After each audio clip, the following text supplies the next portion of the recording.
I cannot say that I was very successful. I further noticed that he scarcely ate anything, and seemed altogether to be in a state of nervous tension painful to witness.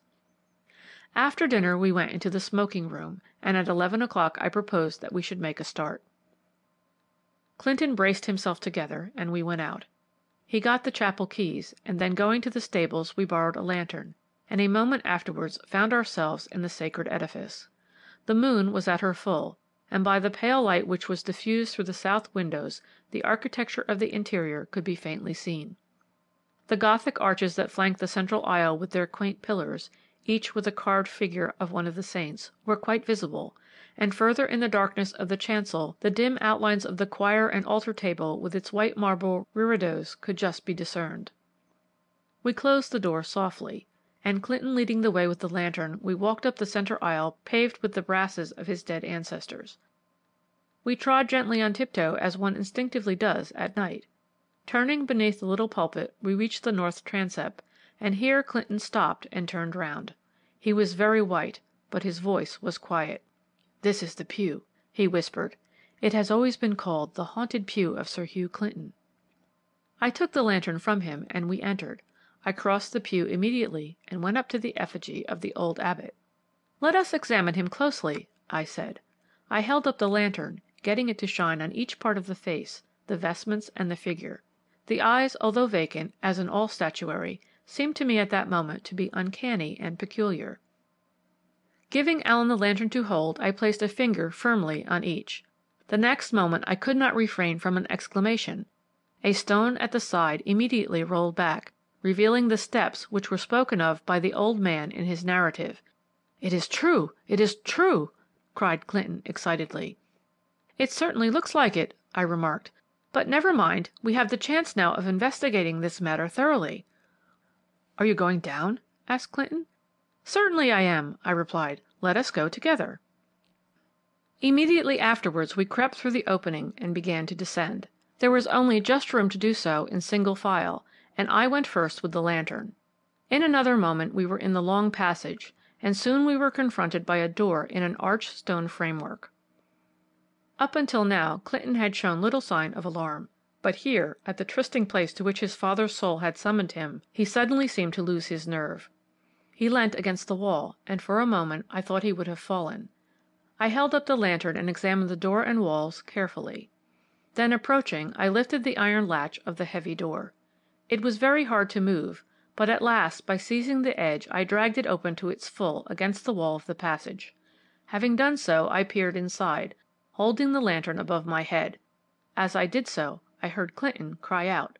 "Look! Look!" he said, and turning I saw that the great door had swung back against me, almost shutting me within the cell. Telling Clinton to hold it back by force, I stepped inside and saw at my feet the ghastly coffin. The legend then, so far, was true. I bent down and examined the queer, misshapen thing with great care. Its shape was that of an enormous wedge, and it was apparently made of some dark old wood, and was bound with iron at the corners. Having looked at it all round, I went out and, flinging back the door which Clinton had been holding open, stood aside to watch.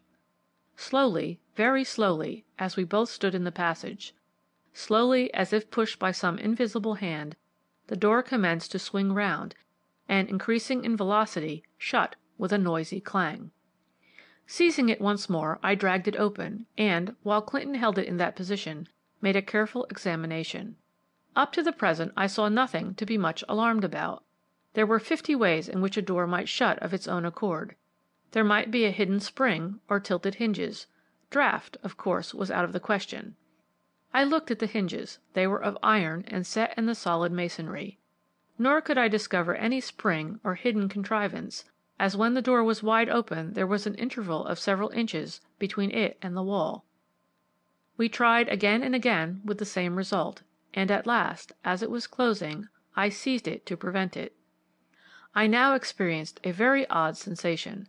I certainly felt as if I were resisting an unseen person who was pressing hard against the door at the other side. Directly it was released it continued its course. I allow I was quite unable to understand the mystery. Suddenly an idea struck me. "What does the legend say?" I asked, turning to Clinton. That the soul is to guard the door, to close it upon the coffin? Those are the words, answered Allen, speaking with some difficulty. Now, if that is true, I continued, and we take the coffin out, the spirit won't shut the door. If it does shut it, it disproves the whole thing at once, and shows it to be merely a clever mechanical contrivance.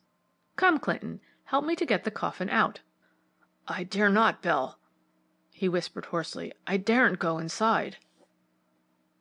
Nonsense, man, I said, feeling now a little annoyed at the whole thing. Here, put the lantern down and hold the door back.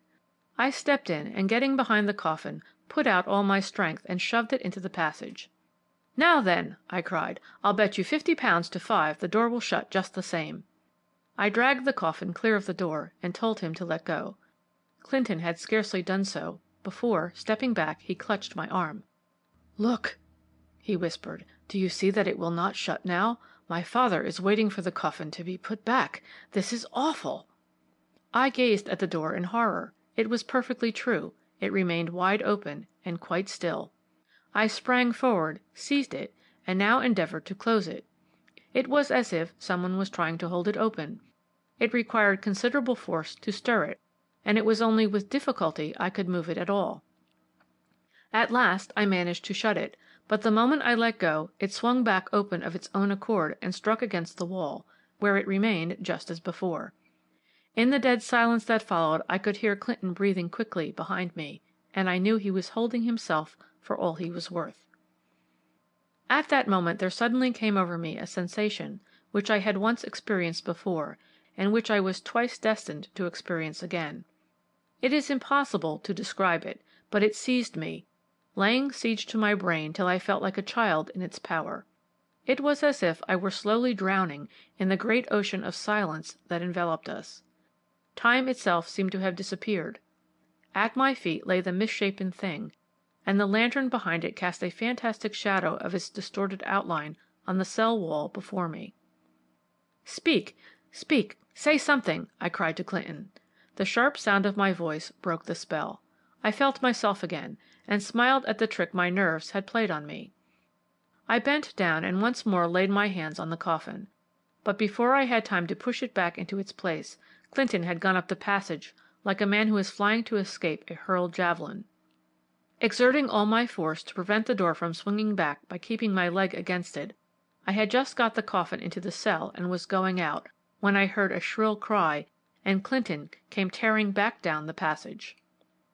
I can't get out! The stone has sunk into its place! We are locked in! He screamed, and wild with fear he plunged headlong into the cell, upsetting me in his careen before I could check him.